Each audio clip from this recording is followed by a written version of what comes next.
I swore I'd never see you. The words cut through the sirens as the billionaire lay motionless on the marble floor, alarm screaming, blood blooming dark against silk, while the man kneeling over him fought to keep his hands from shaking. Some promises don't survive the moment the past stops breathing. The Thanksgiving Gala had been designed to feel untouchable. Crystal chandeliers hung like frozen constellations above a sea of tailored black and gold. The air smelled of champagne, expensive perfume, and power, the kind that never had to announce itself. Every surface gleamed. Every smile was rehearsed. At the center of it all stood Alaric Voss. 48. Coldly precise. Immaculately dressed in a black tuxedo that fit him like armor. His posture was flawless, his expression unreadable, his presence commanding without effort. A man whose name carried weight in boardrooms, courtrooms, and charity ledgers alike. Billionaire. Visionary. Untouchable. He adjusted his cufflinks, silver, engraved with the Voss crest, then pressed 2 fingers briefly against his wrist. Steady. Good. Weakness was something other people indulged in. Alaric Voss had built an empire by refusing it. The applause rose before he even reached the podium. He waited for it to settle, eyes scanning the room with practiced detachment. Politicians. CEOs. Philanthropists. People who praised generosity while guarding their own hearts like vaults. My friends, he began, voice smooth, controlled. Tonight is about gratitude. The word felt hollow in his mouth. As he spoke about second chances and giving back, something tight coiled beneath his ribs, a pressure he ignored with the same discipline he ignored memory. His body had been warning him for weeks. Shortness of breath. Fatigue he refused to name. You're fine, he told himself. He always did. What he did not allow himself to think about, what he never allowed, was the past. A small apartment. A woman standing in a doorway, eyes steady but shattered. A child he never held. Alaric tightened his jaw and continued speaking. Not tonight. Across the city, far from chandeliers and applause, Lydia Calder stood alone in her kitchen, staring at a kettle she'd forgotten to turn off. The apartment was modest but spotless, the kind of place shaped by discipline rather than excess. Soft lamplight revealed faint lines at the corners of her eyes, marks left not by age, but by endurance. 45. Quiet strength. Carefully contained grief. Thanksgiving had never fully returned to her after the year everything ended. She turned off the stove and leaned against the counter, exhaling slowly. Her reflection in the dark window looked composed, but her chest felt tight. It always did on nights like this. Eli, she called softly. Footsteps approached. Elijah Calder entered the room already dressed for work, white coat folded neatly over his arm, stethoscope slung around his neck. Tall. Calm. His presence carried a steadiness Lydia had worked her entire life to protect. 24. Doctor. The proof that something good had survived. You're leaving already? She asked, though she knew the answer. Emergency coverage, Elijah said. Big gala downtown. High-profile crowd. Lydia's breath caught. She kept her voice even. Which gala? Elijah hesitated, just a fraction too long. The Voss Foundation Thanksgiving Gala. The name struck like a blow she had trained herself not to flinch from. Oh, she said quietly. Silence stretched. You don't have to go, she added, turning away so he wouldn't see the way her hands trembled. It's Thanksgiving. Elijah stepped closer. Mom, it's just work. She nodded, even though they both knew it wasn't. Lydia reached out and straightened his collar, her fingers lingering as if memorizing him.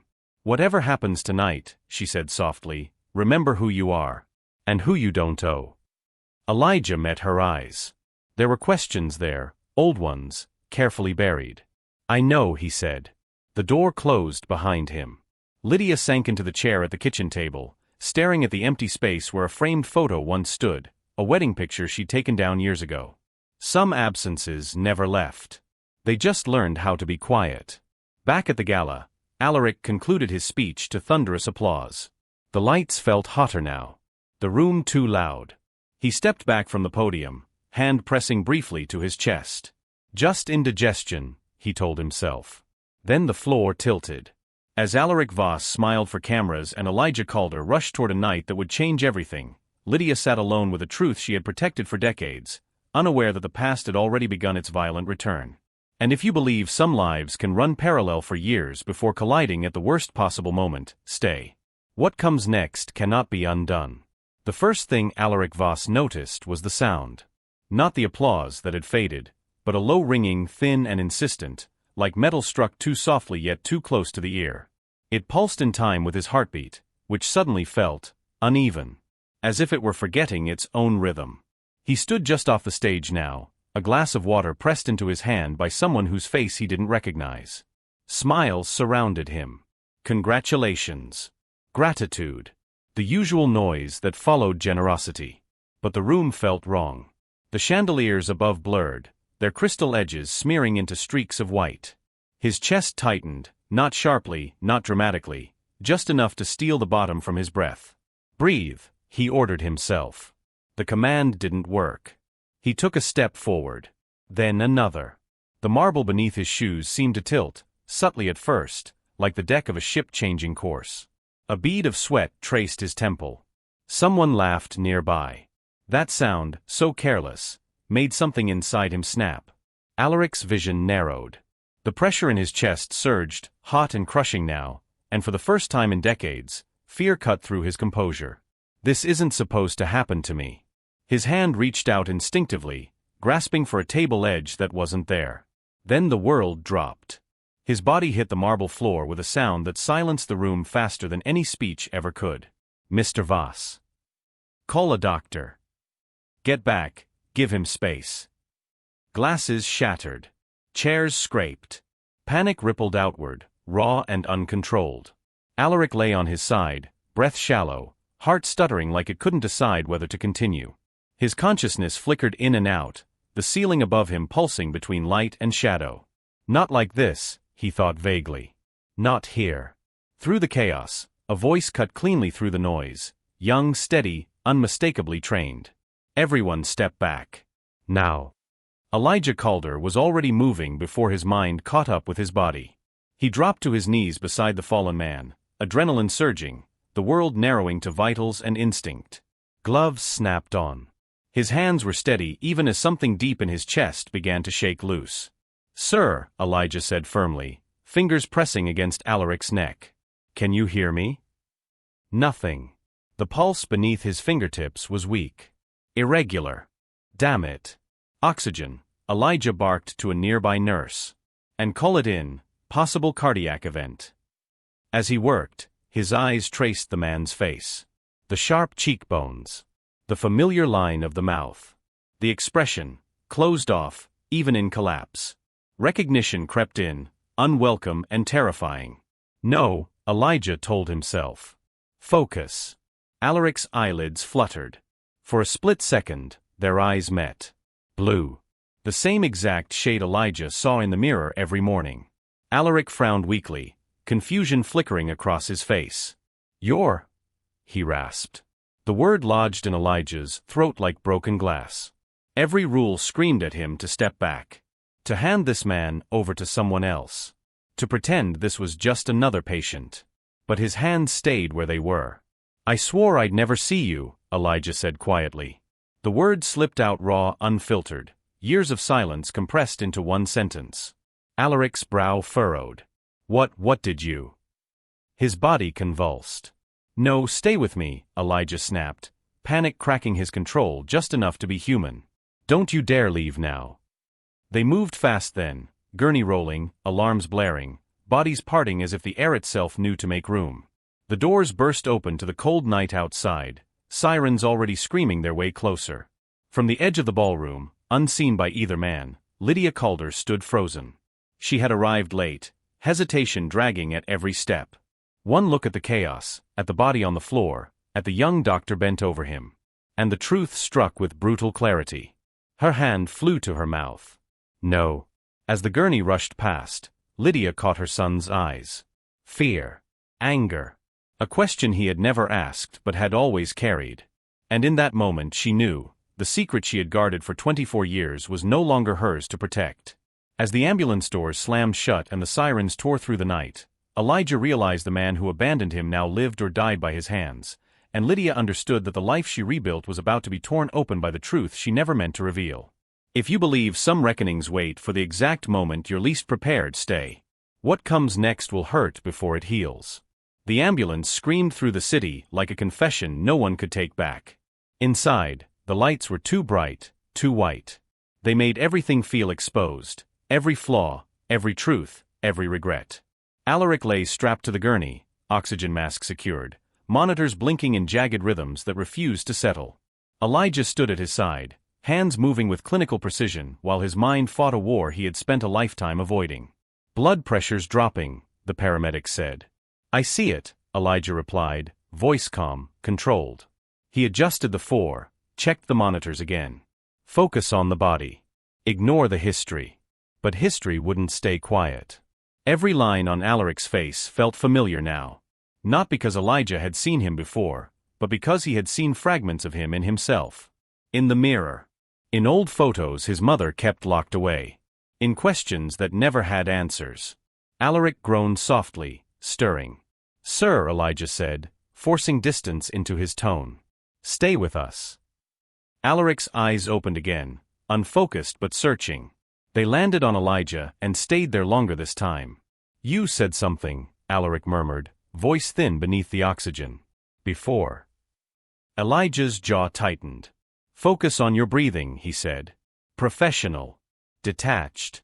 Save your energy. Alaric frowned. Even half-conscious, he sensed deflection. Who are you? The question landed heavier than it should have.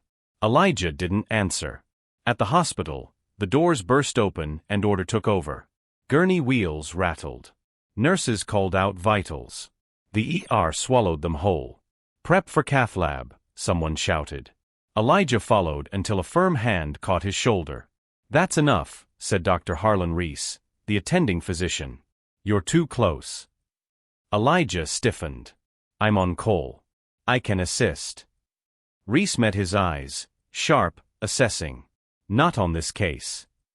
For a moment, Elijah almost argued. Then he saw his own hands shaking. He stepped back. Hours later, Lydia Calder sat alone in the waiting room, fingers laced so tightly they ached. She had arrived without explanation, without courage, without knowing what she would say if confronted. The television murmured in the corner, ignored. The smell of disinfectant pressed in on her lungs. Footsteps approached. Mom. Elijah stood before her, jaw clenched, eyes burning with something dangerously close to accusation. You knew, he said flatly. Lydia closed her eyes. Yes. The word fell like a final stone. You knew, he repeated, voice rising. And you let me walk into that room tonight like it was nothing. I didn't let you, Lydia said softly. I hoped it would never happen. Elijah let out a sharp laugh, bitter and humorless. That was your plan? Hope. She flinched. I was protecting you. From what? His voice cracked. From the truth. Silence stretched between them, thick with years. He left, Lydia said quietly. Before you were born. I didn't want his absence to define you. Elijah's fists clenched. It already did. He turned away, pacing. Do you know what it felt like? Looking at him tonight? Knowing he never once looked for me.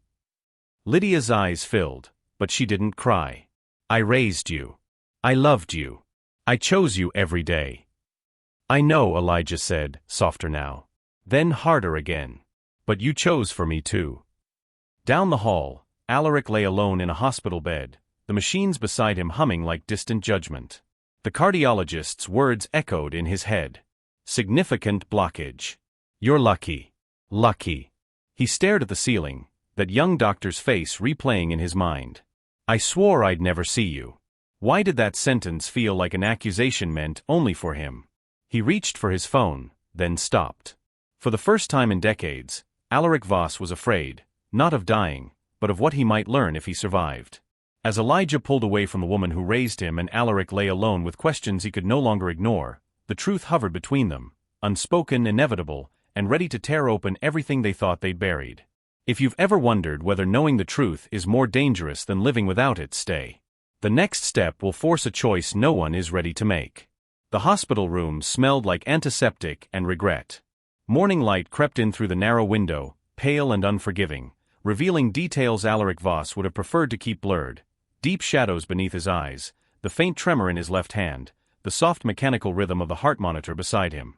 He hated hospitals. They were places where control slipped away. A nurse adjusted the four and gave him a polite, practiced smile. "You're stable for now. The doctor will be in shortly." "Which doctor?" Alaric asked. She hesitated, just a beat too long. "Dr. Calder." The name landed heavier than it should have. Before he could ask anything else, the door opened. Elijah stepped in. He looked different without the chaos of the gala, still composed, but guarded now. His white coat was crisp, his expression unreadable. Professional distance wrapped around him like armor. Alaric's chest tightened. "You again." Elijah nodded once. "I've been assigned to your case. Temporarily." "I thought I wasn't your patient," Alaric said, eyes narrowing. "Last night." "You weren't," Elijah replied coolly. "Today you are." Silence filled the space between them, thick with everything unsaid. Elijah checked the monitors, methodical. "Your collapse was caused by severe arterial blockage. You'll need surgery. Soon." Alaric absorbed the words without reaction. "And if I refuse?" Elijah finally looked at him, really looked. "Then you risk not making it to your next gala." Something sharp flickered across Alaric's face. "You seem comfortable telling me that." "I'm not here to make you comfortable," Elijah said. "I'm here to keep you alive." The words echoed differently than either of them expected. Later that afternoon, Lydia stood outside the room, hand hovering inches from the door. She hadn't planned to come. Had told herself she would wait. That it wasn't her place anymore. But places had a way of collapsing when the past resurfaced. She knocked softly. Alaric turned at the sound, recognition hitting him like a delayed blow. "Lydia." Her name on his lips felt wrong. Too intimate. Too late. She stepped inside, spine straight. "I'm only here because of him." Alaric followed her gaze, to Elijah, standing near the window. Understanding dawned slowly, painfully. "You," Alaric said hoarsely, eyes never leaving Elijah. "You're." Elijah cut in sharply. "Don't." The room froze. "Don't say it," Elijah continued, voice tight. "You don't get to name something you walked away from." Lydia swallowed. "Eli." "No," he said, not looking at her. "Not here." Alaric's face drained of color. "He's my." Elijah turned then, eyes blazing.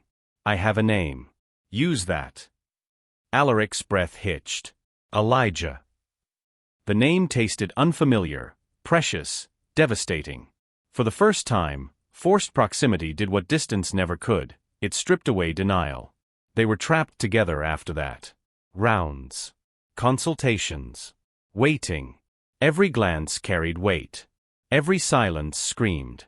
Alaric tried, awkwardly, clumsily, to ask questions that weren't about vitals. "Your mother," he said once, voice cautious.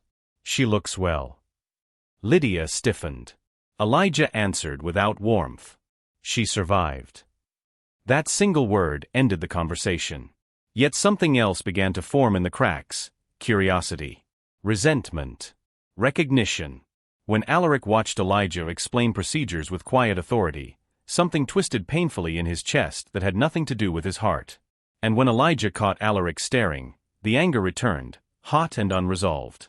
As the door closed behind Lydia and father and son remained locked in the same room, the truth finally stood between them, spoken just enough to wound, withheld just enough to haunt. If you've ever been trapped in a room with a person who changed your life by leaving it, stay. What comes next will demand more than silence. The past did not announce itself. It arrived quietly, through paperwork, through memories stirred loose by proximity, through the unbearable tension of truths circling each other without permission to land. It was nearly midnight when Elijah found himself alone in the records room, fluorescent lights humming softly overhead. He had volunteered for the late shift without thinking. Staying busy was easier than sitting with what the day had unearthed. He pulled Alaric Voss's file from the rack. Not because he wanted to know more about the billionaire. Because he needed to understand the man. The medical history was extensive: private physicians, top-tier care, years of discipline that bordered on obsession. No smoking. No drinking. No visible excess. A life engineered to avoid vulnerability. And yet, Elijah paused. There it was. A note buried deep in the intake forms from decades ago.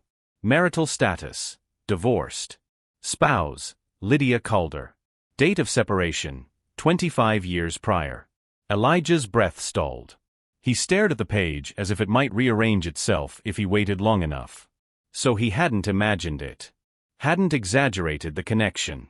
Hadn't built a narrative out of coincidence. This wasn't fate teasing him. This was history.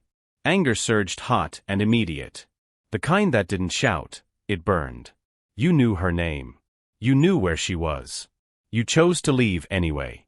Elijah closed the file with a snap and leaned back against the counter, pressing his palms flat against the cold steel.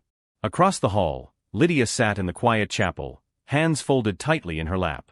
She hadn't meant to end up there. Her feet had carried her without asking. The space was dim, lit by small votive candles that cast trembling shadows across the walls. She stared at the floor, memories surfacing whether she invited them or not. Alaric standing by the window, back turned, jaw rigid. Her suitcase by the door. The sound of his voice when he said, "I can't do this." "Not I won't. I can't." "You didn't even look at me," she whispered now, voice barely audible. "You just shut down." She had been young then. Tired. Pregnant. Afraid. And still, she had hoped.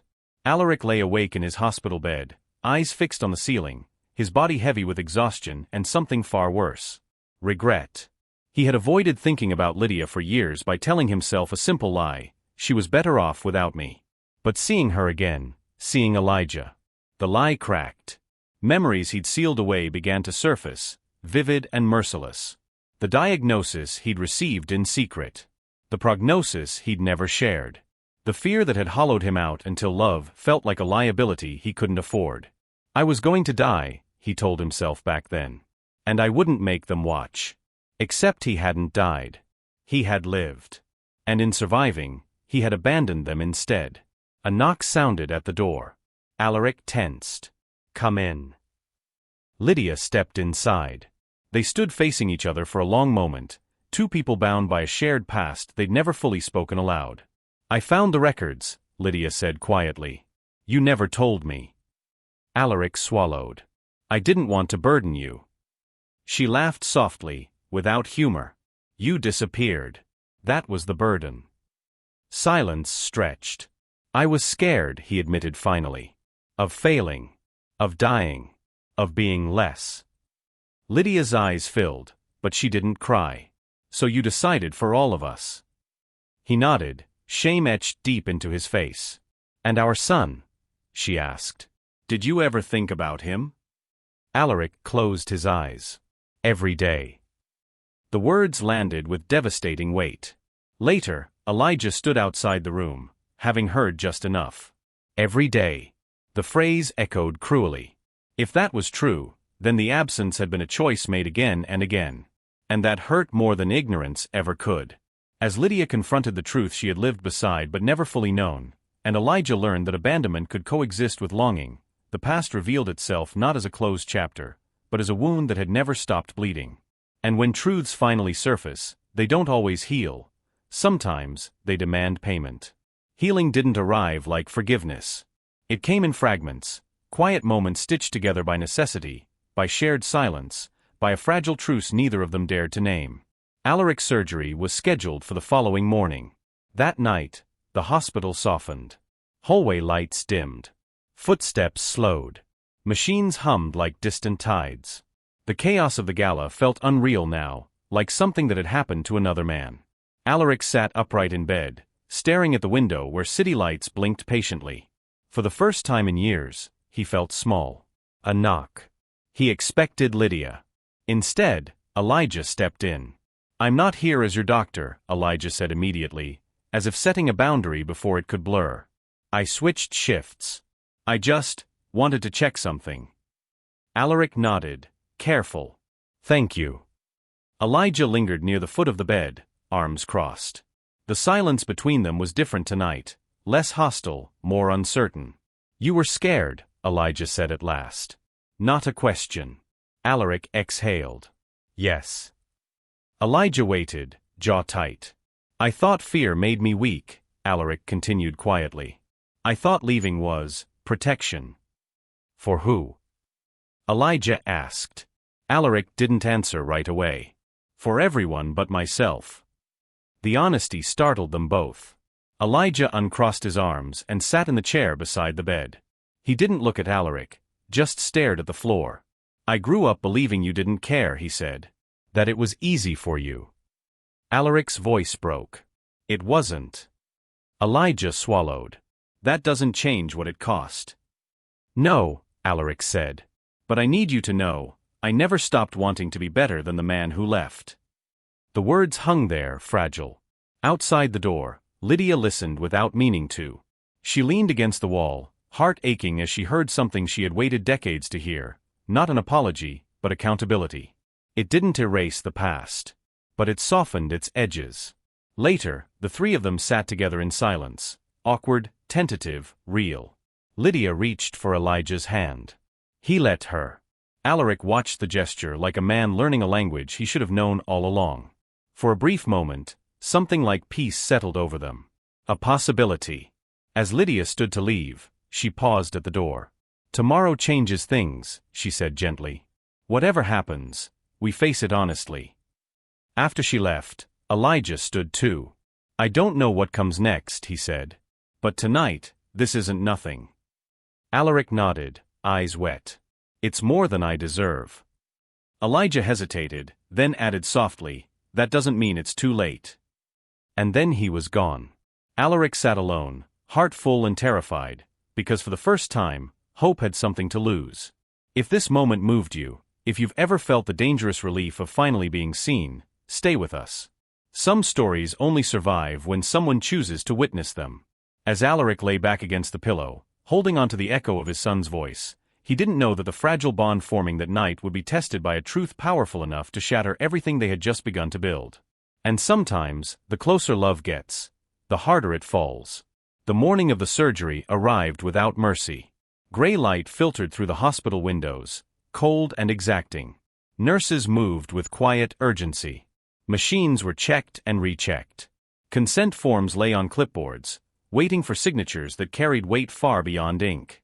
Alaric Voss sat on the edge of his bed, gown replacing the tailored armor he had worn all his life. For the first time, there was nothing expensive or powerful between him and fear. Elijah entered with a chart in hand. Professional again. Guarded again. Whatever fragile truce they had formed the night before felt thinner now, stretched tight by the pressure of what was coming. "I'll be assisting during prep," Elijah said. "Then I'm handing you over to the surgical team." Alaric nodded. "I'm glad it's you." Elijah didn't respond. As he checked vitals, his eyes caught something on the bedside table, a thin manila envelope Lydia had brought earlier that morning. He hadn't meant to see it. But the name printed on the corner stopped him cold. Genetic Counseling, Calder/Voss. Elijah's hand stilled. "What's that?" he asked quietly. Alaric followed his gaze. Hesitated. Lydia entered the room at that exact moment, her face already pale. She saw Elijah's eyes on the envelope and knew, instantly, what had happened. "Mom." Elijah said, voice low. "What is that?" Silence. The kind that vibrates. "It's something we should talk about later," Lydia said carefully. "No," Elijah replied, the calm in his voice terrifying. "We talk about it now." Alaric's chest tightened. "Elijah." "Don't," Elijah snapped, turning on him. "Not you. Not yet." Lydia closed her eyes. When she opened them, something resigned settled in her expression. "The surgery," she said softly. "There were complications we needed to prepare for." Elijah's jaw clenched. "Prepare how?" She swallowed. "There's a chance. You might have been the only compatible donor." The words landed like a blow. Elijah stared at her. "You tested me." "Yes." "Without telling me." "I was trying to protect you," Lydia whispered. A sharp, humorless laugh tore out of him. That's what you both say, isn't it? He turned to Alaric, eyes blazing now. You knew. Alaric didn't deny it. I didn't want you dragged into this. So you let them take my blood behind my back? Elijah demanded. You let them decide I might owe you my body now too? I would never let you do that, Alaric said urgently. I refused. Elijah froze. You what? I said no, Alaric continued, voice shaking. I won't survive at the cost of you. The words should have mattered. They didn't land the way he hoped. Elijah shook his head slowly. You don't get credit for refusing something you never should have been involved in. The air felt too thin to breathe. So that's it? Alaric asked, quietly devastated. You think I'd use you? I think, Elijah said, voice breaking now, that every decision in my life keeps getting made without me. He stepped back, eyes flicking between them. I came here as a doctor. I stayed as a son. And now I realize, I was just another contingency plan. That's not true, Lydia said, tears finally spilling. It feels true, Elijah shot back. And that's what matters. He turned and walked out. The door closed with a sound that felt permanent. Alaric sagged back against the bed, chest heaving, not from his heart this time, but from something far worse. I ruined it, he whispered.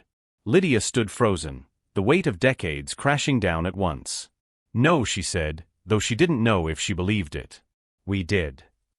As Elijah disappeared down the corridor, carrying anger heavier than any medical chart, Alaric lay alone knowing the one thing he had never wanted, to hurt his son, was exactly what he had done. And when love finally finds you, sometimes it arrives just in time to be torn away. The hospital grew quiet in the hours after Elijah left. Not peaceful, just hollow. Alaric Voss lay awake, monitors blinking steadily beside him, the envelope still sitting untouched on the table like an accusation. His body was prepped for surgery. His heart was failing on schedule. But it was his mind that refused to rest. Every decision keeps getting made without me. Elijah's words replayed endlessly. Alaric had built an empire on decisiveness. He was a man who signed papers that changed thousands of lives without flinching. Yet now, faced with the most important choice of his life, he felt stripped of authority. For the first time, he saw the pattern clearly. He had always chosen distance when fear appeared. Silence when honesty demanded courage. Control when love required vulnerability. And every time, he had called it protection. He reached for the call button. When the nurse appeared, he said quietly, I need to make a statement for the medical board. Immediately. Across town, Elijah sat alone in his car, engine off, hands gripping the steering wheel so tightly his knuckles ached. He hadn't driven far. He hadn't driven anywhere. Anger still burned, but beneath it was something worse, grief. The kind that came from almost believing. Almost hoping. He rested his forehead against the wheel. You don't get to rewrite the past, he told himself. You don't get to want him now. His phone buzzed. Unknown hospital extension. He almost ignored it. Then answered. This is Elijah Calder. The voice on the other end was formal. Dr. Calder, Mr. Voss has requested you specifically. He submitted a legal refusal of any familial donor involvement, now or in the future, and asked that it be delivered to you in person. Elijah's breath caught. Refusal. Permanent. Legal. Why would he? I'll be there, Elijah said, before he could talk himself out of it. When Elijah entered the room, Alaric was sitting upright, for lines trailing like quiet restraints. He looked smaller than Elijah remembered him, older. Mortal. You came, Alaric said. I needed clarity, Elijah replied. Not closure. Alaric nodded. That's fair. He held out a folder. I signed everything. No donor rights. No claims. No expectations. Elijah didn't take it yet. Why? Alaric's voice shook. Because if you ever choose me, it has to be because you want to, not because my survival demands it. Silence filled the room. I spent my life running from fear, Alaric continued. If I die tomorrow, I will not take one more choice from you. Elijah's throat tightened. And if you live? He asked. Alaric met his eyes. Then I'll spend the rest of my life earning the right to be known. Something inside Elijah cracked, not loudly but deeply. This wasn't an apology. It was surrender. Lydia appeared at the door, hesitant. "Elijah," she said softly. "Whatever you decide, it's yours." He looked between them, the man who left, the woman who stayed. Then he took the folder. "I'm not promising forgiveness," Elijah said. "And I'm not calling you anything." Alaric nodded. "I don't deserve either." Elijah exhaled. "But I'll stay. For the surgery." Alaric's eyes filled. "Thank you." "For now," Elijah corrected. And that was enough. If you've ever stood at the edge of a choice that could change everything, if you know how heavy it feels to choose vulnerability over pride, stay. What happens next will echo long after the machines fall silent. As Alaric was wheeled toward the operating room and Elijah scrubbed in beside the surgical team, neither of them knew if this choice would end in loss or redemption, but both understood one truth. Whatever happened next, it would be faced together. And sometimes, choosing to stay is the bravest act of love there is. The hours of surgery passed like a held breath. Behind closed doors, time lost its meaning, measured only by the steady beep of monitors and the quiet, disciplined choreography of hands saving a heart that had spent a lifetime refusing to feel. Elijah stood scrubbed in, focused, present. Not as a son. Not as a symbol. But as a man choosing to stay. Every incision felt heavier than it should have. Every adjustment carried a weight no textbook had prepared him for. He didn't look at Alaric's face longer than necessary, but when he did, he saw something he hadn't expected. Not power. Fear. And beneath it, trust.